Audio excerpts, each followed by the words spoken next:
તો દિલ્હી મુંબઈ એક્સપ્રેસવેનું ઉદ્ઘાટન કર્યું છે ને ત્યારે હાલ વડાપ્રધાન સંબોધન કરી રહ્યા છે, સીધા પહોંચીએ। रेलवे, पोर्ट, एयरपोर्ट उस पर निवेश करती है।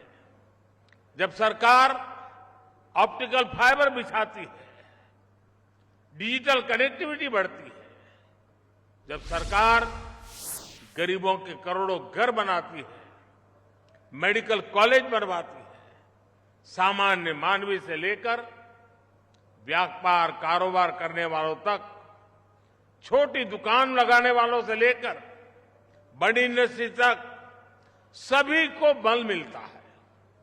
सीमेंट, सरिया, रेत, बजरी ऐसे हर सामान के व्यापार से लेकर ट्रांसपोर्ट तक हर कोई इससे लाभान्वित होता है।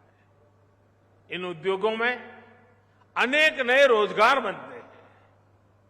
जब दुकान का कारोबार जरा फलता फूलता है तो उसमें काम करने वाले भी बढ़ते हैं। यानी जितना अधिक इंफ्रास्ट्रक्चर पर निवेश होता है उतना ही अधिक रोजगार भी बनता है।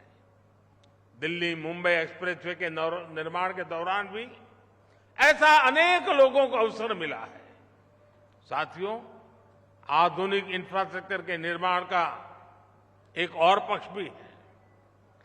जब ये इंफ्रास्ट्रक्चर बनकर तैयार हो जाता है तो किसान हो, कॉलेज दफ्तर आने जाने वाले लोग हो, ट्रक टेम्पो चलाने वाले लोग हो, व्यापारी हो, सबको अनेक प्रकार की सुविधाएं तो बढ़ती हैं, उनकी आर्थिक गतिविधि भी बढ़ती है। अब जैसे दिल्ली दौसा लालसोट के बीच ये एक्सप्रेसवे बन गया है। अब जयपुर से दिल्ली के सफर में पहले जो 5-6 घंटे लगते थे वो अब इसके आधे समय में हो जाएगा। आप सोचिए इससे कितने बड़े समय की बचत होगी। इस पूरे क्षेत्र के जो साथी दिल्ली में नौकरी करते हैं, कारोबार करते हैं, अन्य काम के लिए आना जाना होता है, वे अब आसानी से अपने घर शाम को पहुंच सकते हैं। ट्रक टेम्पो वाले साथी जो सामान लेकर दिल्ली आते जाते हैं उन्हें अपना पूरा दिन सड़क पर बिताना नहीं पड़ेगा। जो छोटे किसान हैं, जो पशुपालक हैं, वो अब आसानी से कम खर्च में अपनी सब्जी, अपना दूध दिल्ली भेज सकते हैं। अब देरी होने के कारण वजह से उनका सामान रास्ते में ही खराब होने का खतरा भी कम हो गया है। भाई और बहनों, इस एक्सप्रेसवे के इर्द गिर्द ग्रामीण हाट बनाए जा रहे हैं। इससे जो स्थानीय किसान है, बुनकर है, हस्तशिल्पी है, वे अपने उत्पाद आसानी से बेच पाएंगे। दिल्ली मुंबई एक्सप्रेसवे से राजस्थान के साथ साथ हरियाणा, मध्य प्रदेश, गुजरात और महाराष्ट्र के अनेक जिलों को बहुत लाभ होगा। हरियाणा के मेवात और राजस्थान के दौसा जिले ऐसे जिलों में कमाई के नए साधन तैयार होने वाले हैं। इस आधुनिक कनेक्टिविटी का लाभ सरिस्का टाइगर रिजर्व, केवलादेव और रणथंभौर नेशनल पार्क, जयपुर, अजमेर जैसे अनेक पर्यटक स्थलों को भी होगा। देश और विदेश के पर्यटकों के लिए राजस्थान पहले ही आकर्षक रहा है, अब इसका आकर्षण और बढ़ जाएगा।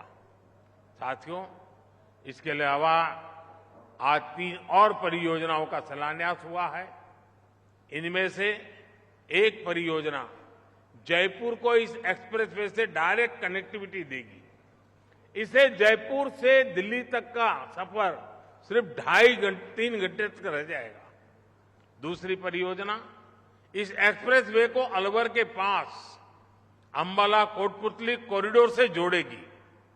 इससे हरियाणा, पंजाब, हिमाचल प्रदेश और जम्मू कश्मीर से आने वाली गाड़ियां पंजाब, गुजरात, मध्य प्रदेश और महाराष्ट्र की तरफ आसानी से जा सकेगी। एक और परियोजना लालसोट करौली सड़क के विकास की है।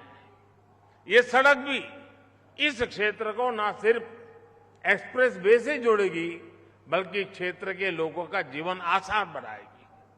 साथियों, दिल्ली मुंबई एक्सप्रेसवे और वेस्टर्न डेडिकेटेड फ्रेट कॉरिडोर ये राजस्थान की देश की प्रगति के दो मजबूत स्तंभ बनने वाले हैं। ये प्रोजेक्ट्स आने वाले समय में राजस्थान सहित इस पूरे क्षेत्र की तस्वीर बदलने वाले हैं।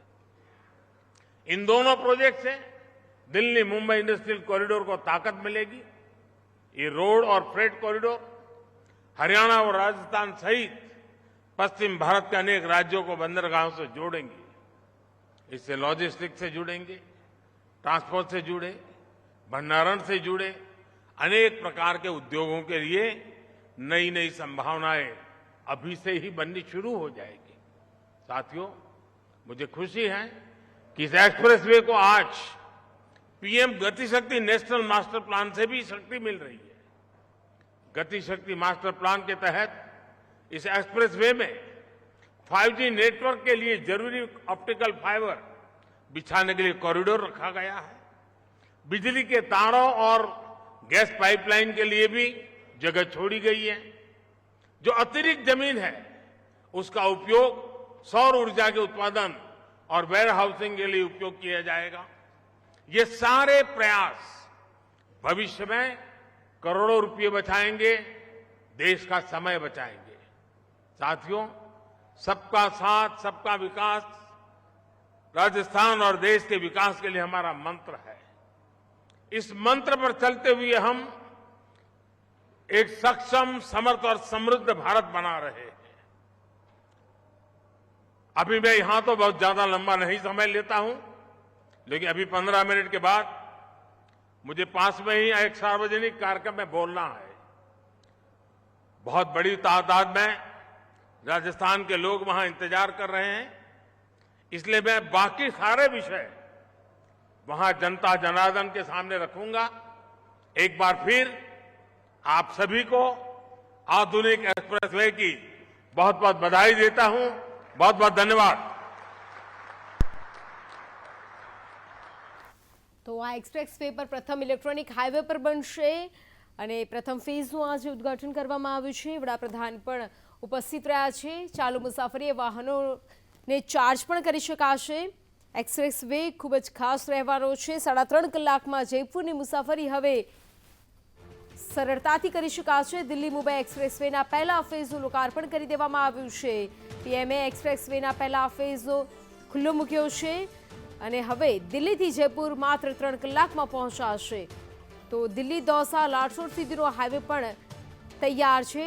આ રોકાણનો સૌથી મોટો લાભ રાજસ્થાનને થશે। પહેલા ફેઝમાં 246 કિલોમીટરનો હાઈવે બનાવવામાં આવશે। 3.5 કલાકમાં દિલ્હીથી જયપુર પહોંચી શકાશે।